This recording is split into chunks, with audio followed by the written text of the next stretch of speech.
Welcome back, Pokemon trainers. Professor Chaz here. The lab coat's on back order. The potions are in here, so I'm heading into the Pokemon Center. Welcome to episode, I believe, what are we at? 88? Maybe? Of our Pokemon X playthrough here on the channel. If you're excited for more Kalos action, as usual, feel free to click that old like button down below and show your support to our adventure as we pick up another 7 of these super potions, pick up another, let's see, I guess 2 hyper. That'll do. 20 should be a good number to go with. Okay, so, if you missed the last episode, things happened. One important thing definitely happened. So, we are here, not only to buy potions, but we do have to put a Pokemon away. You can probably see on the layout, there's an injury currently sitting in our team. Yeah, the game decided, no, I want you to go back. If you didn't see it, go back the last, say, 5 minutes, maybe 5 or 6 minutes, maybe a little bit more, of the last episode. What happened there, the game developers would have you believe is random chance. Now, what I experienced, that felt like it was like, what would you call it, premeditated. Like, the game happened to want to make everything happen that it did. Let's talk odds, okay? 1 in 3 chance, 33% chance of our Water Shuriken only hitting 3 times. Okay, spoilers, we lost our Greninja. You can probably, again, tell from the layout. But we had a 33% chance of landing only 2 Water Shurikens. 67% chance, give or take, of landing a 3rd or more, which would have been enough for the knockout on that Weavile. So already, low chance, 33%. The other thing is, of the 2 attacks that landed, 2 Water Shurikens, if either one had been a critical hit, we would have won that fight. So what would that be? Factor in critical chance. We're already getting too much into the math. I don't feel like... Look, I feel like my brain is doing this Kleenex box right here. See all those mathematicals? Yeah, that's my brain right now. I don't want that. Anyway, long story short, as I said, with all the times that Springer has been brought back and has had someone take the hit for him, it feels like now is the time that he should take a rest in the injury box. And I was thinking that too. I mean, technically, I still have that rule in place of the take the hit mentality, let's say. Someone else could be boxed instead of him, but I feel he's had more than enough chances to keep his spot in the team. Since he is a Greninja, I can put him away, confident that he has done everything he needs to in this playthrough. There's one more thing I need him to do, though. Give me that splash plate. Thank you very much. Okay. So, when I was looking at this off-screen, first of all, I went over to box 2 where my higher level ones are. The lowest level is our Snorlax at level 48. So, he could come back if my team wasn't at 47 at the lowest amount. So, we're going to go back to box 1. We have these 3 options. We got Burrow the Ninjask, Arbok, and Gary the Gyarados. And since Gary is the highest level, and since we lost a water type, kind of makes sense to bring him back as our new team member. So he's now on the layout with the rest of the team as well. And I'll say, I got a little bit excited when I realized we're bringing a Gyarados back. Do you know what Gyarados can do? Gyarados can Mega Evolve. However, I do not have the Gyarados-ite. And I have a feeling, I know, like, you get it from a certain person, and I won't say who that is just yet, but I believe, if I'm not mistaken, that is the way that this works. Hang on, let me shift Gary back to the top here, or to the top. Make sure everyone else is in line. We're pretty much good. Actually, no, you know what? I said I wanted Scales to hit level 50. But I think, no, we're going to leave it like this. Because Gary, as we start our team recap, you will see, has, of course, the Intimidate ability, which does lower the opposing Pokemon's attack stat as they come into battle. So the battle start, we're already having a -1 attack on the opposing side. He is, Gary actually hails from our Kanto team way back in Pokemon Blue. He is a naive little Pokemon. Kind of big, actually. Look at all them ribbons he got, too. Some champion ribbons, some, what were they, like the daily ribbons, the gorgeous royal ribbon from the something resort. I don't even know. He's been through a lot of stuff, a lot of cool adventures. Anyway, he is a level 44 Gyarados, of course, with Waterfall, Earthquake, Ice Fang, and Dragon Dance. So he brings some good type diversity, good powerhouse attacks to the team. Next up is Axel, our Roserade at level 47. He is a calm Pokemon with Poison Point ability, holding the Black Sludge for HP recoveries, Venoshock, Giga Drain, Stun Spore, Worry Seed. You know the rest of these guys. I'll just kind of speed through them. We've got Sailor, our Musharna at level 47. She is a relaxed nature Pokemon with Forewarn ability, Psybeam, Nightmare, Yawn, and Moonlight for the moves. Next is Scales, our Shelgon at level 48. He has an impish nature. He's got the Rock Head ability, holding leftovers for HP recoveries. The moves being Shadow Claw, Zen Headbutt, Bite, and Rock Smash. Next is Caliburn, our level 49 Doublade, a brave-natured Pokemon boasting the No Guard ability, holding Eviolite to improve defenses. He's got Shadow Sneak, Iron Head, Night Slash, and Swords Dance. Last but not least is Irwin the Crocodile at level 49. He is a brave-natured Pokemon as well, has the Moxie ability, which I love so much. He's had the Dread Plate, right? Powering up Crunch, also with Dig, Low Sweep, and Aerial Ace. Alright, excuse me for clearing my throat, but I had to clear my throat and my memory of that last encounter, that last battle. That really doesn't make any sense. I was just trying to think of a segue as I traveled back into here. Didn't really work out the way I was hoping. But regardless, it's kind of funny the way that all went down too, because so when Dark-type first came in Gen 2, actually, you know what? Let me do this first. I don't know what we see happen. Where do I want to go? I guess I'll probably go... second floor basement seems like a good place to go. I don't know, it's just speaking to me that that's the place that we need to get to. Weird, right? Anyways, we are now here. And we're going to see something kind of larger than life, let's say. So, okay, this is the big guy. What's his voice again? Listen, one who will face Lysandre. Oh, that's me! He's talking to me! Neat! I'm part of his world. What's up, dude? What you got to say? Oh, this... Okay. I literally like this. A terribly long time ago. Like, look at the artwork here. Just pay attention over there. Don't read. Let me read for you. There was a man and a Pokemon. He loved that Pokemon very much. That's a Floette. Flabebe's evolution. Florges' pre-evolution. A war began. There's Scales right there in the middle. Check that out. The man's beloved Pokemon took part in the war. Look at that artwork. This is like Pokemon Conquest kind of stuff, it feels like. If you don't know Conquest, look that up. That's on the channel as well. Several years passed. He was given a tiny box. I like the music, too. Soothing. The man wanted to bring the Pokemon back, no matter what it took. That must have been its, flower. The Floette flower. With no longer any power. The man built a machine to give it life. Interesting. He brought his beloved Pokemon back. Can I bring back Springer? How about Slippin' and Chuck? Of course, they're not dead, they're just injured. But maybe Floette wasn't dead, maybe Floette was injured. The man had suffered too much. His rage still had not subsided. Eat a Snickers. Look how dark and gloomy. He could not forgive the world that had hurt the Pokemon he loved. So he went all Thanos on you guys. He turned the machine into the ultimate weapon. Well, I guess this wouldn't really be Thanos. This would be more... maybe Ironmonger? I don't know.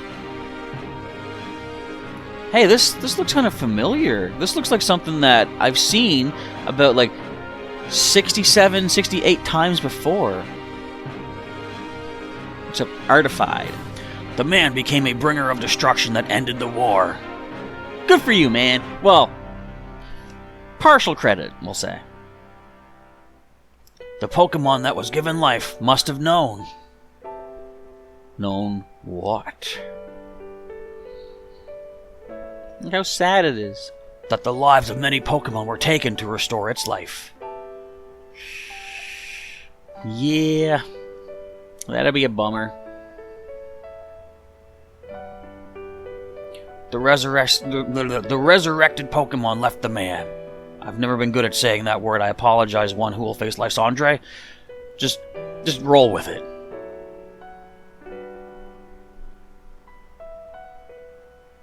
Are those the stones on Route 10 they were talking about? Get the key back. It should not be used. Everything will vanish again. Do you want to know unending pain like I have? Sounds like a threat, sir. And no. Not really. That is AZ. He has the same name as a king that lived 3,000 years ago. And for some unknown reason, he had the key to the ultimate weapon hung around his neck. Doesn't make any sense to me why this guy is named the same, has the same item, whatever. It's finally time. Follow me to my chambers. Dude! I'm 10. I mean, however old the kid's supposed to be in this one. I ain't going with you! I want to get the key! Like, yeah, didn't he just... Wait, didn't AZ just say get the key back, but... Did Lysandre say he still has that, or does Lysandre now have it? Like, what? Well, he said get the key back. That must mean Lysandre... Yeah, he must have taken it. What am I thinking? What am I thinking about? Get the key back. It should not be used. Do it. Do it, do it, do it. So anyway, let's talk, I think we got time, about my particular interactions with Dark-type Pokemon. So when they first came out... Wait a minute. B3 PO. When they first came out, I remember hearing that... so in English, of course, they were called Dark-type, but I heard that in Japanese, like the original releases and stuff, they were called, like, Devil or Evil or something like that. Like, something really menacing, really nasty. And I was like, see, I don't know if I want that on my team. So I wasn't a big fan of Dark types, and I thought maybe they're bad guys, you know? It wasn't until Gen 4 that I had my very first Dark type on my team, and it was actually not even my choice, kind of. It was, I just recently posted on my Twitter and Instagram, I became best buddies in Pokemon Go with Sol the Weavile, and Sol initially was a Sneasel that was sent to me by my friend Vibrant, who, she sent me that because I was in Gen 4, this is completely sidetracked, but in Gen 4, I was going up to the second gym of the region. It was a grass-type gym, and my team consisted at that point of a Piplup, Bibarel, and an Onix. None of them like grass-type, so she was looking for what she could send to me that was super effective against grass-type, and her first thought was a fire-type. But for whatever reason, in Gen 4, the Sinnoh Pokedex, there are only 2 fire-type families, Chimchar and Ponyta. There's no other fire-types, which is wild. But she thought, okay, so let's do something a little bit different. She, I don't know if it was her choice or my choice, but anyway, she sent me a Sneasel. Ice-type, good against grass. I'm like, sweet, awesome, cool, thanks. So, again, not really sure about using a Dark-type, but I thought, whatever, we'll go with it. And long story short, you know, Sol the Weavile, I traded him back at some point. She evolved him for me. He came back as a Weavile. He opened my eyes to be like, you know, hey, Dark types are not the worst thing ever, you know? They can be good guys. Wouldn't you know, last episode, of all the Dark types, it was a Weavile that pulled them shady shenanigans and took our starter away from us. Really weird how that played out. Anyway, back to today's story. Who's talking? This guy. So, the Pokeballs we received and the Pokemon we've gathered are where they need to be. Add it all up, and it means all preparations are complete. The only thing left to do is to put the plan in motion. I'm counting on you. Oh, hey, kid. This is your chambers? Where's your bed? One push of a button, and we can activate the ultimate weapon from this room. Is that so now? I believe being a chosen one means you have the potential to change the future. Whether we activate the ultimate weapon or leave it safely underground will rest upon if you actually have this potential or not. Alright. What do we need to do? Ha ha ha ha! You're the one I've heard so much about. I've been waiting for you. I need to do a little research on you. Come, let us begin. Alright, this guy's name is Xerosic. Not really sure what the naming scheme for all these scientists are, but I like his little tie. He looks like he's people. What is he actually like? Okay, we gotta say Crobat coming in versus our newly added Gary the Gyarados. Levels are not too bad here either. So you've been intimidated. And I believe, should I go for a... Okay. I don't think Crobat can get anything that's too threatening against us. Let's go for Dragon Hits. They are quick. I will give them that. They can flinch. I will give them that. But they don't. I think I'm going to go to +2. I have a feeling Crobat might still outspeed, so let's go one more. Nope, we were good. Okay, but either way, we're at +2 attack now. Just don't confuse me, Crobat, and we'll be A-okay. Thank you. So again, no need for fearing of the flinches. Let's just go straight up. Ice Fang has a chance to miss, but it is super effective. Let's try that. It's like 5% chance to miss. Alright, I was going to say, after what you pulled last episode with those water shurikens, I don't want to be missing... oh, critical hit too. Don't want to be missing none of them Ice Fangs, thank you. Alright, ooh, already level 45. Of course, being from an earlier game, he's going to be getting the traded experience bonus, but I won't complain about that. Next we have a Malamar. Now, this is an interesting little critter. It's actually not that little. We're going to try to one-hit KO it with a Waterfall. It's a level 48. I wonder... I wonder. And payback. Ooh. Hanging in there. Okay, now, does this thing get any sort of speed priority? Based on what it just did damage-wise, I think we should be safe to heal. Honestly, I thought Gary was done already. I thought I messed up oh so early. We're going to heal, though. He might heal as well. Let's find out. Nope, Psycho Cut. That's not bad. I mean, we can survive another one. A critical, I don't know, but I'm pretty sure we should get the win here. Alright. Now, this wasn't the worst instance, I believe, of a Malamar. I think we fight another one, or maybe the same one, later on. And I remember that being a thing. I won't say anything more until we get to that point. Oh, you're wonderful! Your Pokemon are amazing! Yeah, they are. That was for Springer. Even though you had nothing to do with that, but still, that was for Springer. Wonderful! Amazing! You were close. You have some tremendous skill and bravery.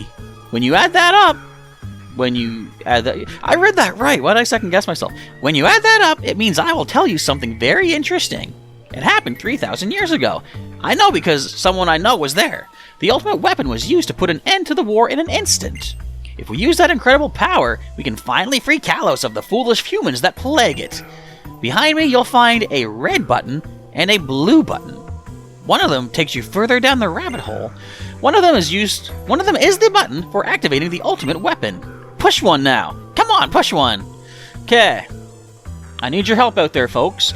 Send your psionic waves back in time to tell me which is the right button to push. See, I don't know what button I pushed the last time I played this. Like, my instinct is, you see red, I think, stop, danger, caution.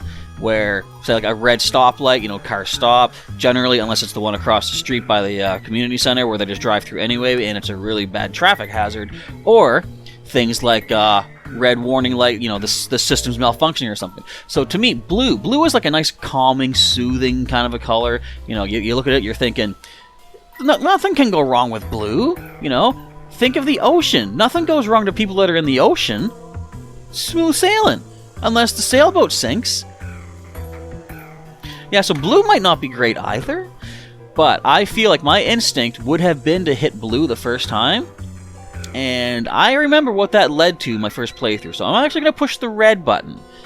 I'm going to second guess my base instincts, smash that like button. Push the red button, yes. Alright, what do you say, sir? You pushed it! You pushed the little red button! Is that a Men in Black reference? Push the little red button and they go rocketing down the tunnel. Too bad! For you! Pushing that button has enabled us to use the ultimate weapon. Don't feel too down, though. I would have activated it even if you had guessed correctly. See, I knew that was going to happen, too. Come on! Look at the monitor! Oh, do we get to see a cutscene? I think we get to see a cutscene. I might end after this cutscene, too, because that last episode went a little bit over. So if this one cuts a little bit short, I'm okay with that. But let's marvel at this. And was this I guess we had some cutscene type stuff in the previous generations. I feel like this was when we really had really dynamic cutscenes in Pokemon. Like, I'm thinking back to Black and White, you see Reshiram and Zekrom. I keep calling him Reshiram by mistake. But see, when they fly in, when you're fighting N at the end of the main story in that generation, I guess that was cutscenes, but this to me feels more. And again, this looks familiar, doesn't it? It's like we've seen this already. 60 some odd times. Now this also makes me think, if I remember it correctly, do you ever see the TV show Stargate, or more precisely the spin-off Stargate Atlantis? This reminds me of the Atlantis base in Stargate Atlantis, just like the shape of it. Alright, so that's a thing that just did actually happen. Interesting. Did you see? The ultimate weapon is reborn! The poisonous flower has bloomed. All shall perish, except for Team Flare. Look at Geosenge! It has bloomed in Geosenge Town! The boss's dream of creating a beautiful world will come true. Add it all up, and it equals a victory for our science! Is that so? So, where do I have to go now? I don't know. Geosenge Town? Look at Geosenge! Yada yada blada blada. Okay, we're good. So, we are going to vacate the premises. You know what I just realized? I walked into a wall, but we have a flying type on our team. Technically, we've got Gary the Gyarados. Now, he can't learn Fly, so we can't get back to Geosenge Town yet. But, could he take part in those sky battles we've been missing this entire time? Is that a thing that can be done? I don't know. But what I do know is I'm going to try something. What do we have in our medicine bag? We might have a couple of things. I'm going to do this. Scales levels up to 49. All well and good. Scales levels up to level 50.